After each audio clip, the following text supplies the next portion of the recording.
Number 2 میں ہے، جس میں اللہ تبارک و تعالی کا ارشاد گرامی ہے، بے شک رمضان المبارک ہی ایسا مہینہ ہے جس میں قرآن مجید کو نازل کیا گیا، اور یہ کتاب ایسی کتاب ہے حق اور باطل کے درمیان تمیز کرنے والی ہے۔ حق کون سا ہے، باطل کون سا ہے، انبیاء کا راستہ کون سا ہے، شہداء کا راستہ کون سا ہے، اولیاء کا راستہ کون سا ہے، حق سے بھٹکتے ہوئے لوگوں کا راستہ کون سا ہے، نافرمان لوگوں کا راستہ کون سا ہے، ظلم کرنے والے لوگوں کا راستہ کون سا ہے، والفرقان جدا کرنے والی یہ قرآن مجید ہے۔ بس جب تم میں سے کوئی، اللہ تبارک و تعالیٰ کتنی پیاری بات ارشاد فرما رہے ہیں، بس جب تم میں سے کوئی اس ماہ مقدس کو پالے، یعنی رمضان المبارک کو، فلیصم، چاہیے کہ روزہ رکھے۔ بقیہ آیت کی تشریح انشاءاللہ اگلی جمعہ آپ حضرات کے سامنے پیش کی جائے گی۔ دوسری آیت جو میں نے پڑھی، یا ایھا الذین آمنوا کتب علیکم الصیام کما کتب علی الذین من قبلکم لعلکم تتقون، اے وہ لوگو ایمان لے کر آؤ، اے وہ لوگو جو تم سے پہلے لوگ جس طرح سے روزہ رکھا کرتے تھے آپ بھی روزہ رکھا کرو، لعلکم تتقون، تاکہ تم بچ جاؤ، پرہیزگار ہو جاؤ، اللہ تم کو بخش دے، اللہ تمہارے گناہوں کو معاف فرما دے۔ اس کے بعد میں آپ صلی اللہ علیہ وسلم کی حدیث مبارکہ پڑھی، حضرت سلمان بن فارسی رضی اللہ عنہ سے روایت ہے کہ انہوں نے فرمایا، ہم بیٹھے ہوئے تھے، اللہ کے نبی صلی اللہ علیہ وسلم تشریف لے کر آئے، خطبنا رسول اللہ صلی اللہ علیہ وسلم، آپ صلی اللہ علیہ وسلم نے ہمارے درمیان خطبہ ارشاد فرمایا شعبان المعظم کے آخری ایام میں، قد اظلکم شہر عظیم، ایک ایسا مہینہ آنے والا ہے جو بڑا ہی بابرکت مہینہ ہے، رحمتوں والا، برکتوں والا، سعادت مندی والا، بڑی برکتوں والا مہینہ ہے۔ اس کے بعد اللہ کے نبی صلی اللہ علیہ وسلم روزے کے بارے میں ارشاد فرمائے، تراویح کے بارے میں ارشاد فرمائے، سحری کے بارے میں ارشاد فرمائے، اور ہم سب کو چوکنا رہنے کی توفیق دی کہ آپ تیار ہو جاؤ، رمضان المبارک کا مہینہ آ رہا ہے۔ چند دنوں کے بعد اگلی جمعہ جب آئے گا، اس سے پہلے ہی ہم رمضان المبارک میں داخل ہو جائیں گے۔ اگلی جمعہ جب ہمیں ملے گا،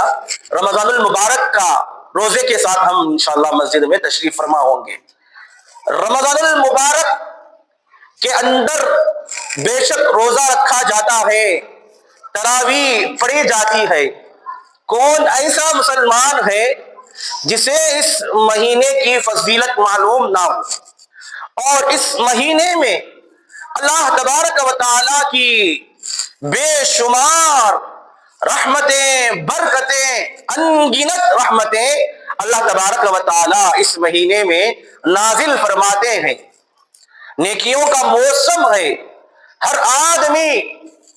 نماز پڑھنے کی کوشش کرتا ہے، ہر آدمی روزہ رکھنے کی کوشش کرتا ہے۔ عام طور سے یہ سمجھا جاتا ہے کہ رمضان المبارک صرف روزہ اور تراویح کا نام ہے، یہ نہیں، بلکہ میں آپ کے سامنے اور ایک خلاصہ رکھوں جس کو اللہ تبارک و تعالیٰ نے ارشاد فرمایا، بے شک یہ دو چیزیں بڑی پیاری ہیں، سنت ہے، ادا کرتے آ رہے ہیں، نماز پڑھ رہے ہیں، تراویح پڑھ رہے ہیں، روزہ رکھ رہے ہیں، سب جانتے ہیں۔ اس کے علاوہ اللہ تبارک و تعالی ہمیں جس مقصد کی طرف یہاں دنیا میں بھیجا، اشارہ فرما رہے ہیں، وَمَا خَلَقْتُ الْجِنَّ وَالْإِنسَ إِلَّا لِيَعْبُدُونَ، ہم نے جنات اور انسانوں کو محض اپنی عبادت کے خاطر پیدا فرمایا۔ فرشتے اللہ تبارک و تعالیٰ کی نورانی مخلوق ہے، ہمیشہ عبادت کرتے ہیں۔ کوئی فرشتہ اگر رکوع میں ہے، صبح قیامت تک رکوع میں رہے گا، کوئی قیام میں ہے، رکعت باندھا کھڑا ہے، تو صبح قیامت تک وہ فرشتہ قیام کی حالت میں، نماز پڑھنے کی حالت میں کھڑا ہوگا۔ کوئی فرشتہ اگر طواف کر رہا ہے تو صبح قیامت تک ان کی ذمہ داری، ان کی عبادت یہی ہے کہ اللہ تبارک و تعالیٰ کی عبادت کی جائے۔ یہاں اللہ نے ارشاد فرمایا، ہم نے جو پیدا کیا جنات انسانوں کو محض اپنی عبادت کے خاطر۔ آج کے نئی تہذیب، نئی روشنی کے لوگوں میں یہ خیال پیدا ہو سکتا ہے کہ جب اللہ تبارک و تعالیٰ کی عبادت فرشتے بہت پہلے سے انجام دے آ رہے ہیں، انسان کو پیدا کرنے کی کیا ضرورت ہے؟ جب اللہ تبارک و تعالیٰ نے حضرت آدم علیہ السلام کو بنانے کا ارادہ کیا، فرشتوں سے کہا میں ایک ایسی مخلوق پیدا کرنے والا ہوں جو انسان ہوگی، دنیا میں جا کر میرے خلیفہ بنیں گے۔ فرشتوں نے کہا اے خدا، ہم تو آپ کی عبادت رات و دن کر رہے ہیں، پلک جھپکنے کے برابر بھی ہم آپ کی نافرمانی نہیں کر رہے ہیں، پھر آپ کیوں انسان کو پیدا کریں گے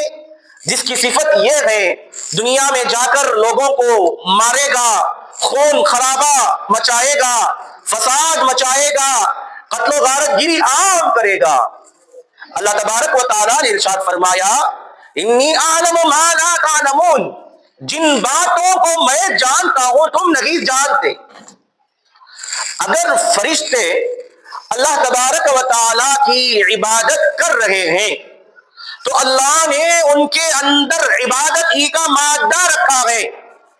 اگر وہ چاہے کہ عبادت نہ کرے ہرگز نہیں رک سکتے، ان کے وہم و گمان میں خیال بھی نہیں آئے گا،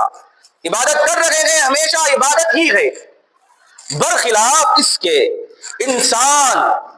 انسان کے اندر کھانے کا تقاضا بھی ہے، پینے کا تقاضا بھی ہے، عبادت بھی کر رہا ہے۔ اللہ تبارک و تعالیٰ نے بتایا دیکھو فرشتوں، میں نے حضرت انسان کو بنایا ہے، انسان کو بھوک لگتی ہے، کھاتا ہے، شہوانی تقاضے بھی ہیں، دیگر حاجتیں بھی ہیں، ان تمام چیزوں کے رہتے ہوئے وہ عبادت کرتا ہے، اس وجہ سے میں انسان کو پیدا کیا۔ اب جب اللہ تبارک و تعالیٰ نے انسان کو پیدا کیا، فرشتوں کا جو جتنے نیک اعمال کر رہے ہیں، تلاوت میں بیت اللہ شریف کا بیت المعمور میں جو طواف کر رہے ہیں، دیگر جو اللہ تبارک و تعالیٰ کی عبادتیں جو کر رہے ہیں، جنت میں جانے کے لیے جو اجر و ثواب ہے وہ فرشتوں کے لیے نہیں۔ جنت میں جانے والے اعمال جن کا اجر و ثواب قرآن مجید میں ہمیں یقین دلایا گیا، الا الذین آمنوا وعملوا الصالحات، وہ لوگ جو ایمان لے کر آئے، اچھے کیے، اچھے کام کیے، ان کے لیے باغات ہیں، ان کے نیچے سے ایسی نہریں بہتی ہیں جن میں وہ ہمیشہ ہمیش رہیں گے۔ مرد حضرات کی الگ تعریف فرمائی، من عمل صالحا من ذکر او انثی، کہ مرد حضرات بھی اگر نیک اعمال کریں گے ان کے لیے بھی جنت ہے، عورتیں اگر کریں گی ان کے لیے بھی جنت ہے۔ تو اللہ نے ہمارے لیے جو اجر و ثواب رکھا ہے، جنت میں جانے والے اجر و ثواب رکھا ہے۔ فرشتوں کے ساتھ نہ کھانے کی ضرورت، نہ پینے کی ضرورت، نہ شہوانی تقاضے، ہمیشہ عبادت میں ہے۔ ان کا عبادت کرنا، ان کا ایمان اتنا مضبوط نہیں جتنا آپ حضرات کا ہے۔ جتنا ایمان اللہ کے پاس آپ کا زیادہ معتبر ہے، اتنا ایمان فرشتوں کا اللہ کے پاس ایمان نہیں ہے۔ اس لیے کہ ایمان کبھی گھٹتا ہے، بڑھتا ہے، آدمی نماز پڑھتا ہے،